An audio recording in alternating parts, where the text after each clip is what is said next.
వే gold trusted gold buyers మీరు తాకట్టు పెట్టిన బంగారాన్ని విడిపించి ఈ రోజు ఉన్న మార్కెట్ ధరకు కొనబడను. రీసెంట్ గా బంగారం ధరలు స్వల్పంగా తగ్గాయి కదా అని హ్యాపీగా ఉన్నారా?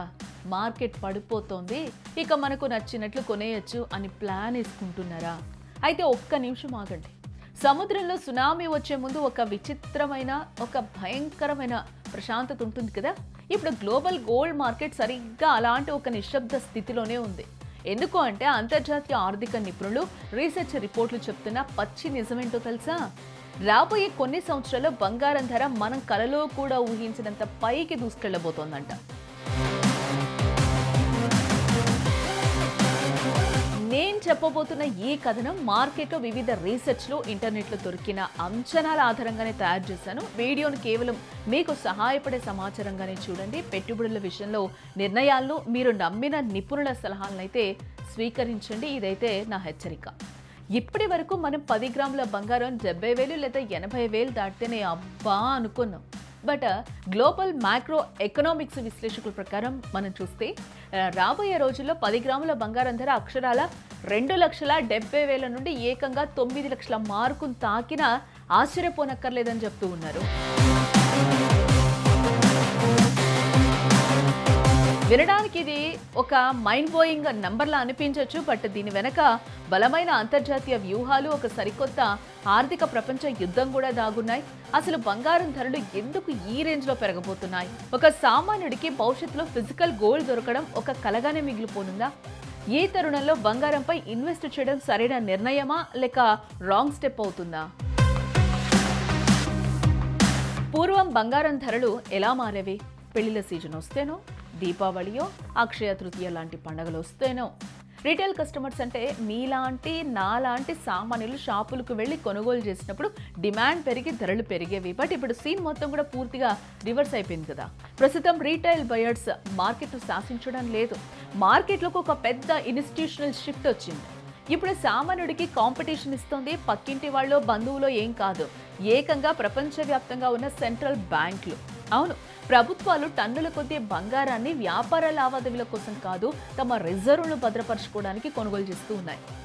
సావరిన్ వెల్త్ ఫండ్స్ తమ నెట్వర్త్ పోర్ట్ఫోలియోలో ఇంతకుముందు కేవలం 6% నుంచి 7% మాత్రమే గోల్డ్ ఉంచుకునేది.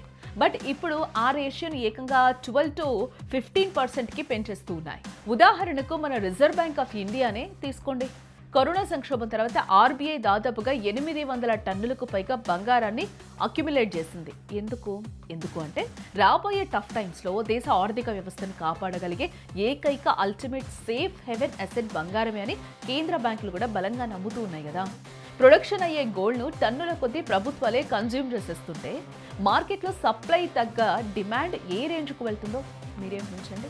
ఇప్పుడు అసలు మ్యాటర్లోకి వద్దాం. ఈ 9 లక్షల అంచనా వెనుక ఉన్న లీగల్, బ్యాంకింగ్ మరియు రీసెర్చ్ ఫ్యాక్ట్స్ ఏంటి అంటే, ప్రముఖ అంతర్జాతీయ financial institution pine tree micro founder Ritesh Jain ఇచ్చిన రీసెర్చ్ రిపోర్ట్ ఇప్పుడు ఇన్వెస్టర్ల గుండెల్లో రైళ్లు పెరిగెత్తిస్తూ ఉంది. ఆయన స్థూల ఆర్థిక విశ్లేషణ ప్రకారం చూస్తే రాబోయే కాలంలో అంతర్జాతీయ మార్కెట్లో ఒక ఔన్స్ బంగారం ధర $9,000 నుండి $10,000 చేరుకునే స్పష్టమైన సంకేతాలు అయితే కనిపిస్తూ ఉన్నాయి. దీన్ని నేటి భారతీయ కరెన్సీ వాల్యూ మరియు ఇన్ఫ్లేషన్ ప్రెషర్తో కన్వర్ట్ చేసి లెక్కిస్తే మన దేశంలో 10 గ్రాముల 24 క్యారెట్స్ గోల్డ్ ప్రైజ్ రమారమి ఒక 2,70,000 మార్కును క్రాస్ చేసి లాంగ్ టర్మ్లో అది 9 లక్షల గరిష్ట స్థాయికి తాకొచ్చు. ఇలా జరగడానికి ప్రధాన కారణం ఏంటంటే డీడాలరైజేషన్.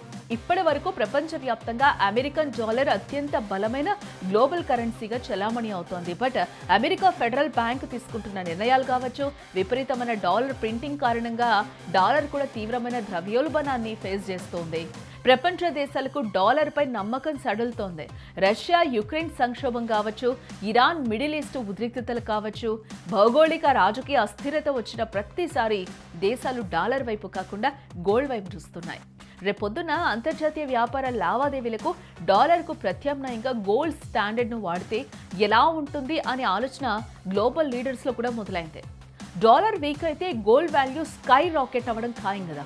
ఈ ఇన్స్టిట్యూషనల్ వార్ మధ్యలో సామాన్యుడి పరిస్థితి ఏంటి? మన ఇండియన్స్కి బంగారం అనేది కేవలం ఇన్వెస్ట్మెంట్ మాత్రమే కాదు, అదొక ప్యూర్ ఎమోషన్. జోబులో 10 రూపాయలు లేకపోయినా 10 మందిలోకి వెళ్ళినప్పుడు మాత్రం ఒంటి మీద 4 కాసులు మెరిస్తే ఆ దర్జా, ఆ కాన్ఫిడెన్సే వేరు. బంధువుల ముందో, పక్కింటి వాళ్ళ ముందో మేం లైఫ్లో సెట్ అయ్యాం అనే ఒక్క మెసేజ్ని, ఆ ఒక్క మాట మాట్లాడకుండా ఇచ్చే పవర్ బంగారానికి మాత్రమే ఉంది. కానీ ఈ మారుతున్న కాలంలో రేట్లు భయపెడుతున్న వేళ మిడిల్ క్లాస్ పీపుల్ ఒక కొత్త అడ్జస్ట్మెంట్కు అలవాటు పడుతూ ఉన్నారు. ఒకప్పుడు జ్యువెలరీ అంటే ఖచ్చితంగా 22 క్యారెట్స్ ఉండాల్సిందే అని పట్టుబట్టేవాళ్ళు. కానీ ఇప్పుడు 18 క్యారెట్, చివరికి 12 క్యారెట్స్ గోల్డ్ దొరికినా ఓకే అనే మైండ్ సెట్కి వచ్చేస్తున్నారు. ఎందుకంటే అఫోర్డబిలిటీ తగ్గిపోతుంది. చూడటానికి బంగారంలా మెరిసిపోతే చాలు, సొసైటీలో స్టేటస్ మెయింటైన్ చేయడానికి ఇది సరిపోతుంది కదా అని ప్యూరిటీ విషయంలో కాంప్రమైజ్ అవుతూ ఉన్నారు. ఇది దేనికి సంకేతం? ఫిజికల్ గోల్డ్ అనేది భవిష్యత్తులో కేవలం అపరకుపేరుల సొత్తు లేదా ప్రభుత్వాల ప్రాపర్టీ అయిపోబోతుంది అనడానికి ఇది ఒక క్లియర్ కట్ ఇండికేషన్. మరి సామాన్యుడికి ఫిజికల్ గోల్డ్ దొరకనప్పుడు మనం కేవలం 10-20ల డిజిటల్ గోల్డ్ యాప్స్లో చూసుకొని ముడిసిపోలా? ప్రైజ్ అప్రిసియేషన్ లాభాలు సామాన్యుడికి దక్కవా అంటే ఖచ్చితంగా దక్కుతాయి. వరల్డ్ ఇన్వెస్ట్మెంట్ కేటగిరీలో గోల్డ్లో జరుగుతున్న అతిపెద్ద మార్పు కూడా ఇదే. కేవలం ఫిజికల్ గోల్డ్, బిస్కెట్లు, నగలు కొంటేనే ఇన్వెస్ట్మెంట్ అనుకుంటే పొరపాటే. ప్రస్తుతం స్మార్ట్ ఇన్వెస్టర్లు సురక్షితమైన ప్రత్యామ్నాయ మార్గాలను ఎంచుకుంటున్నారు. ఇటీవల నేషనల్ స్టాక్ ఎక్స్చేంజ్ లాంచ్ చేసిన ఈజీఆర్లు ఒక విప్లవం. మీరు డిమాట్ అకౌంట్ ద్వారా ఎలక్ట్రానిక్ రూపంలో ఎంత గోల్డ్ వాల్యూ ఉంటారో దానికి సమానమైన physical gold SEBI regulated world's లో భద్రంగా దాచబడుతుంది.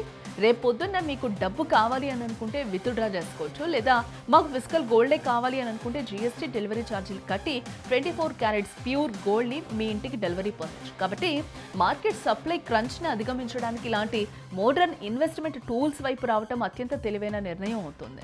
సో ఫైనల్ కంక్లూజన్ ఏంటంటే, భవిష్యత్తులో 10 గ్రాముల బంగారం ధర 9 లక్షలకు చేరే లాంగ్ టర్మ్ రేస్లో ఇప్పుడు బంగారాన్ని కొనడం మంచి నిర్ణయమా లేక రాంగ్ స్టెప్పా? స్థూల ఆర్థిక పరిణామాలు, గ్లోబల్ డీడాలరైజేషన్ ట్రెండ్ చూస్తూ ఉంటే లాంగ్ టర్మ్ పోర్ట్ఫోలియో హెడ్జింగ్ కోసం మీ ఇన్వెస్ట్మెంట్లో కొంత భాగాన్ని గోల్డ్లో ఉంచడం ఎప్పుడూ రైట్ డెసిషనే. అయితే మార్కెట్ రేట్లు తగ్గుతున్నాయి కదా అని కంగారు పడకండి. అవగాహన లేకుండా ఏవో తెలియని స్కీమ్స్లో డబ్బులు పెట్టి మోసపోకండి. ఫిజికల్ గోల్డ్ దొరకని పక్షంలో డిజిటల్ లేదా ఎలక్ట్రానిక్ గోల్డ్ మార్గాలను ఒకసారి అన్వేషించండి.